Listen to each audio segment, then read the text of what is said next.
Safa boss Danny Jordaan in court for fraud and theft charges. Zama's underground in a Stilfontein mine asked for mayonnaise and tomato sauce. And as Israel bombs Syria, President Netanyahu appears in court on charges of corruption. Hello, I'm Jane Dutton. This is Eyewitness News.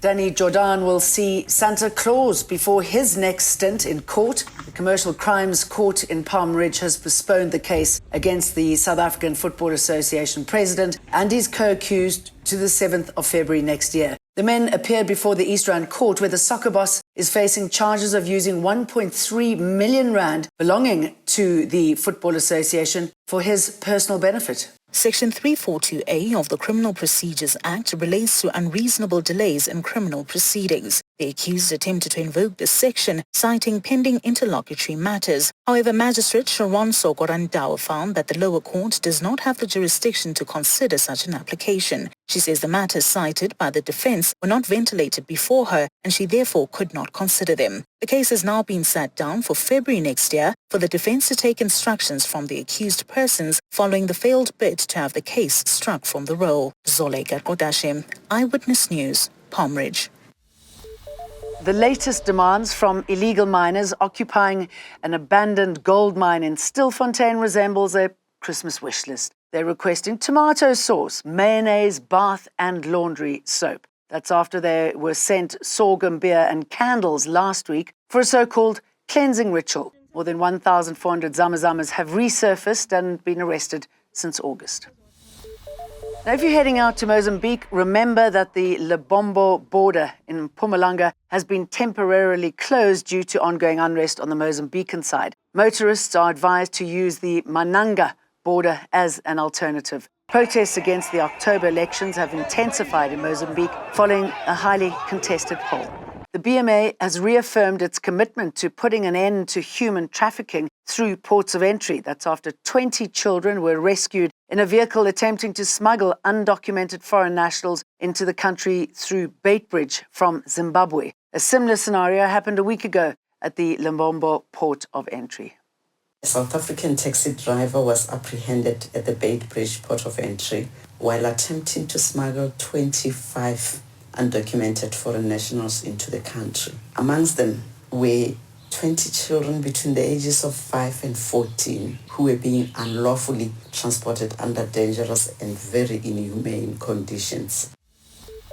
Home Affairs will be extending its opening times by 2 hours for the next 10 days. From today to the 20th of December, all offices will only close at 6 p.m. instead of 4. Home Affairs has also introduced dedicated counters in some of its big offices for the collection of smart IDs and passports. The department says it will allow walk-ins for those who have not been able to book for application and collection appointments through its online booking system. We would like to urge clients who have applied for their identification documents and have been waiting for 3 weeks or more to seize this opportunity by visiting their Home Affairs office to collect these documents at their convenience. These extended operating hours and process improvements are part of our commitment to delivering dignity to all our clients.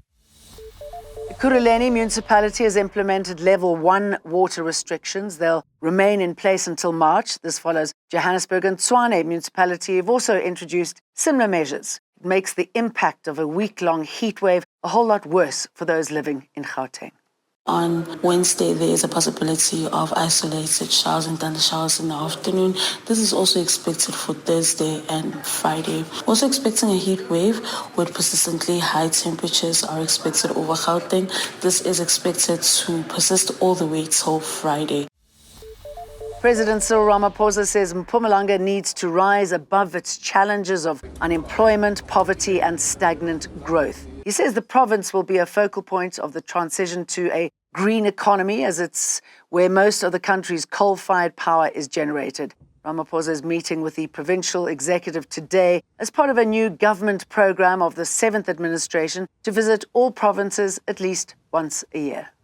Rather, we must plan and invest in the new technologies, new industries, and we also must be able to skill our people, to reskill them, as well as to upskill them into jobs that are needed by the new era that we are getting into.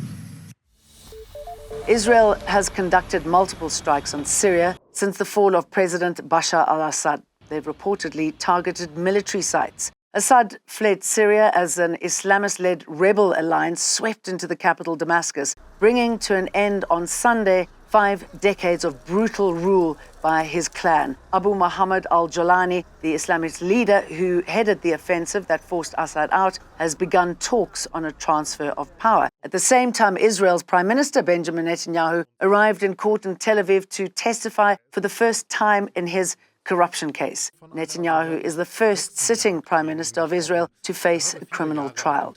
Netanyahu faces charges of bribery, fraud and breach of public trust in 3 separate cases. Now back home, as the busy summer season approaches, swim with your mouths firmly shut. The enterococcus count off some of Cape Town's beaches is 2,000 times worse than it should be. Marine activists are calling on officials to do more frequent and comprehensive testing to reveal the true extent of pollution at Cape Town's beaches. The quality of the water is of concern after footage surfaced of brown slick close to the shore at Camps Bay Beach. Last Thursday, we took samples at Maidens Cove and at Camps Bay, and I actually swam out 200 meters in the Blue Flag area of Camps Bay Beach to take a sample, and the enterococcus count in that area was over 2,500. The city says its sampling results from 30 of Cape Town's most popular beaches show the water is safe for swimming ahead of the summer season. Don't say you haven't been warned. Don't forget to download our EWN app. Eyewitness News, in touch, in tune, and independent. For the latest, log on to ewn.co.za or ewn.mobi.